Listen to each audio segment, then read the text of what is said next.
আমাদের দেশে এখন দিনের বেলা যেরকম একটা ওয়েদার, যে প্রচণ্ড গরম, সূর্য মনে হয় মাথার একদম উপরে এসে পড়ে যায়, এতটা গরম লাগে।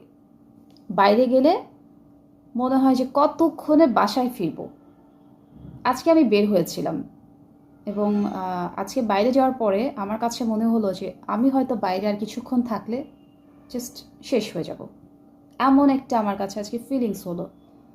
তখন আমি চিন্তা করলাম যে আমি তো দিনের বেলা খুব কম বের হই, হয়তো আমার 15 দিনও একদিন দিনের বেলা বের হওয়া হয় না।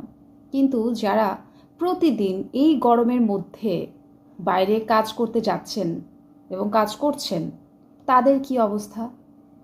প্রত্যেকের কাছে তো আর নিজস্ব গাড়ি নেই।